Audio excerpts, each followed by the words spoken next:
Bonjour à tous et à toutes, comment ça va? J'espère que vous allez bien.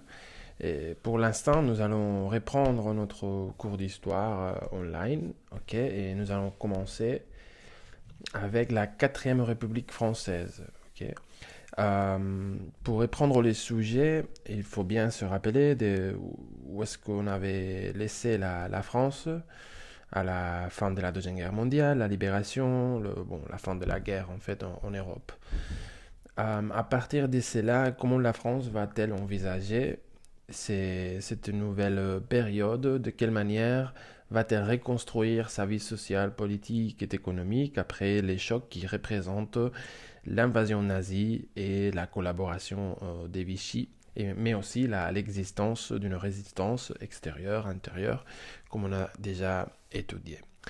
Alors, pour commencer, il faut bien mettre en contexte les mondes, ok? Faire une sorte de bilan de l'époque. Du point de vue international, Charles de Gaulle est le représentant de la France à reconstruire, ok? Il est devenu une sorte de chef moral ou politique même. Euh, l'Europe détruite, l'Europe, il faut la reconstruire, ok? Et la France sera l'un des exemples.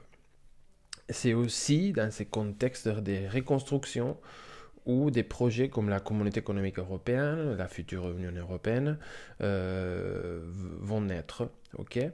La première institution qui sera née sera la FECA, la Communauté européenne du charbon et de l'acier, liée à l'exploitation de ces ressources minéraux au bassin de l'Alsace et la Lorraine, comme on a déjà parlé plusieurs fois en cours d'histoire. Euh, on peut dire que c'est vrai que la France et le Royaume-Uni ont figuré parmi les pays vainqueurs d'une façon ou d'une autre, mais il y a deux puissances qui vont réclamer la victoire, ok, après la Deuxième Guerre mondiale, qui seront les États-Unis et l'Union soviétique. Les partis communistes européens vont vivre dans ces contextes une époque dorée, on peut dire, et c'est à cause de ses rapports et de sa participation au sein de la résistance antifasciste, soit en Allemagne, soit en France, soit en Italie, mais notamment en France et en Italie. Ok. Et ces contextes de polarisation qui commencent à naître avec la prépondérance des États-Unis et de l'Union soviétique va devenir finalement la naissance ou l'époque qu'on appellera la guerre froide. Ok. C'est quoi la guerre froide? C'est un monde bipolarisé, divisé en deux grands blocs. Le partisan des États-Unis, et les États-Unis bien évidemment, et le capitalisme comme système économique et politique et social, et les partisans de l'Union soviétique et le communisme comme alternative à cette réalité capitaliste menée par les États-Unis et ses alliés.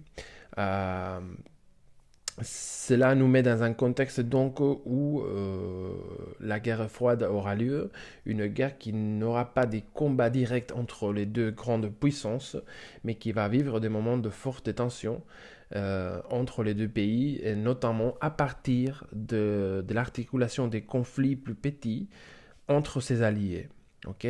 On peut faire référence ici à la guerre du Corée, par exemple, des années 50. On peut faire référence à la crise des missiles de Cuba aussi, dans les années 60.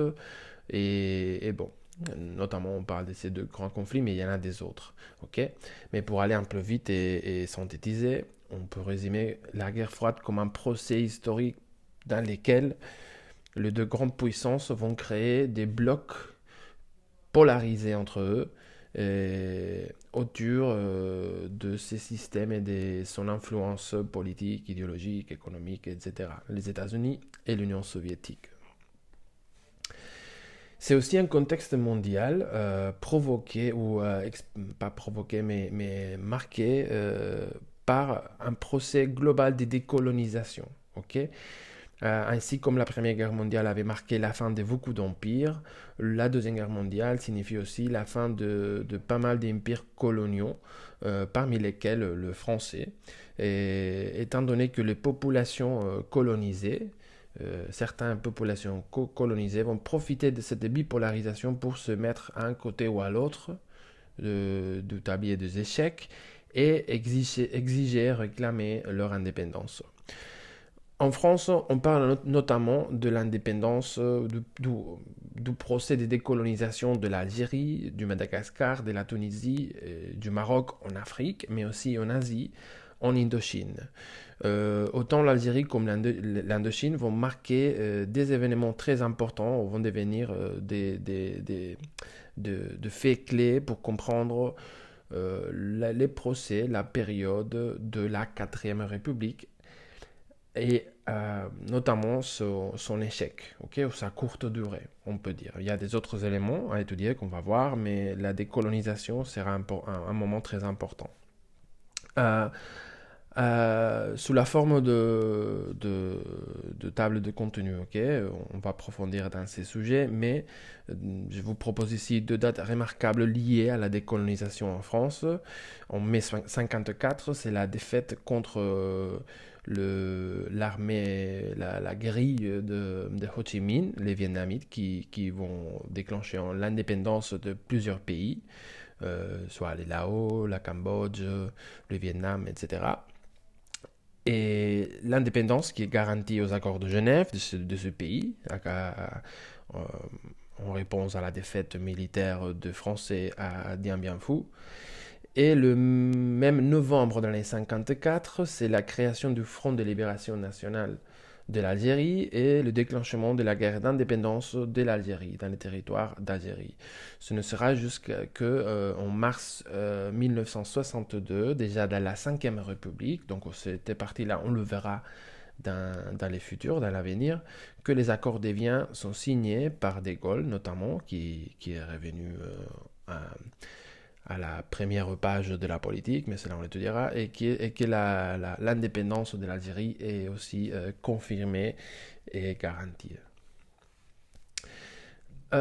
Comme contexte européen aussi, la construction de l'Europe qui est très important, la déclaration Schuman qui propose l'union de principaux pays de l'Europe pour ne pas répéter ce qui s'est passé dans les passés. On parle notamment de deux guerres mondiales en à peu près 20-30 ans, donc cela va choquer fortement la société européenne. La FECA, comme on a déjà dit, l'année 51. Et puis il y a un moment très important qui marque une crise au sein de la 4e République, de l'Assemblée nationale, et c'est les refus de la création de la CET. La CET, c'est la communauté européenne de défense, c'est-à-dire créer une armée européenne. L'Assemblée nationale française, dominée par la gauche, notamment par les communistes et les socialistes, l'a refusé et cela a arrêté les projets européens de défense.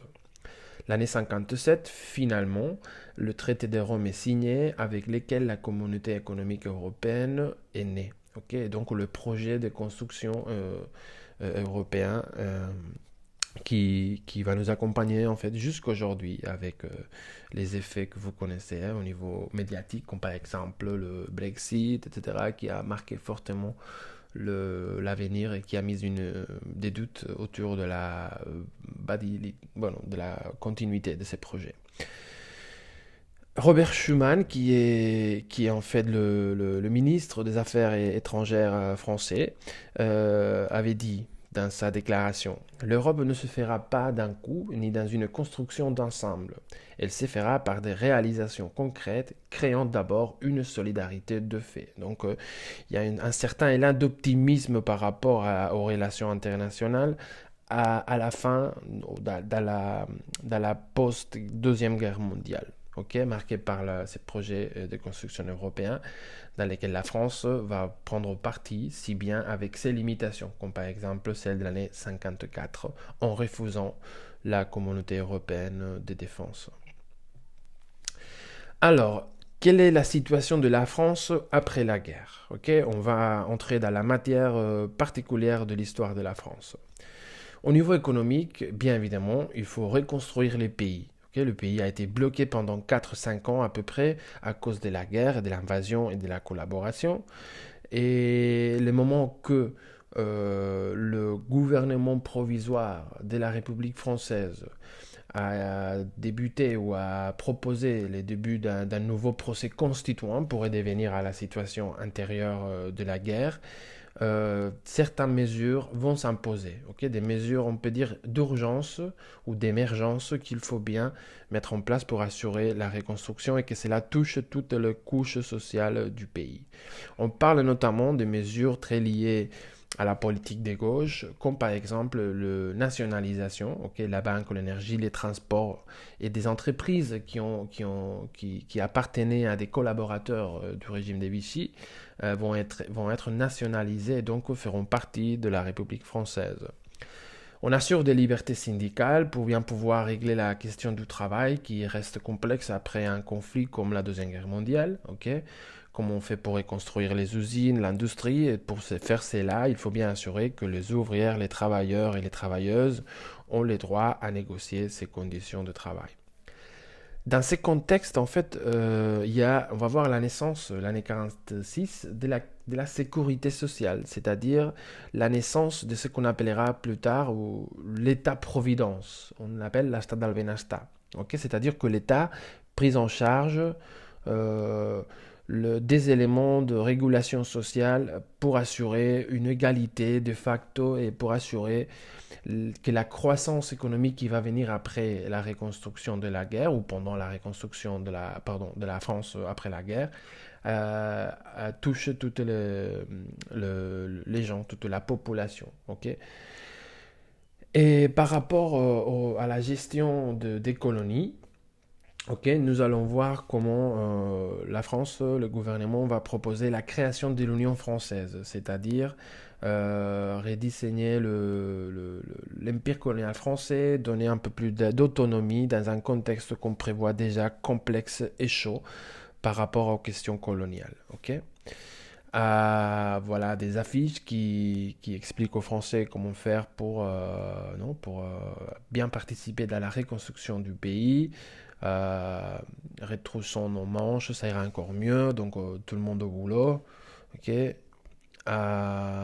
Souscrivez aux bons de trésor pour reconstruire, donc vos épargnes qui fassent partie des investissements de l'État.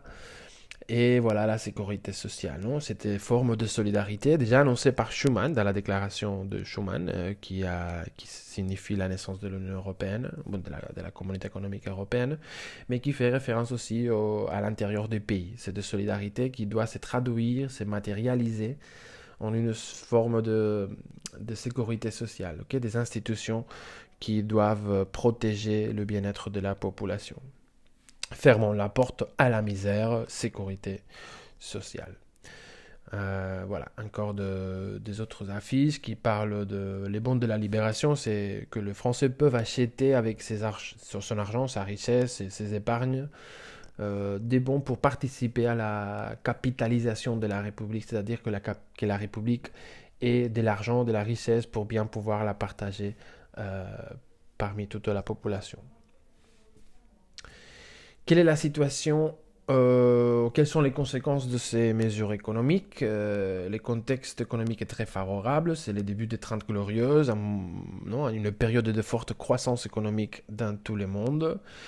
Et tout cela s'explique par des facteurs comme la forte consommation intérieure, un optimisme, on va améliorer, on va tout changer, on va récupérer les éléments de bien-être social de la période entre-guerres, un baby boom, donc une croissance démographique importante, et le plan Marshall qui est très important parce que ce plan Marshall signifie l'arrivée du capital américain, sous la forme des aides pour reconstruire l'Europe. Pensez que la France et les autres pays de l'Europe récupèrent les investissements américains qu'ils avaient perdus lors du crack du 29. À peu près c'est ça. Et bon, jusqu'ici la première vidéo. Après on va parler de la reconstruction politique dans une deuxième vidéo. C'est bon? Allez, courage et bisous.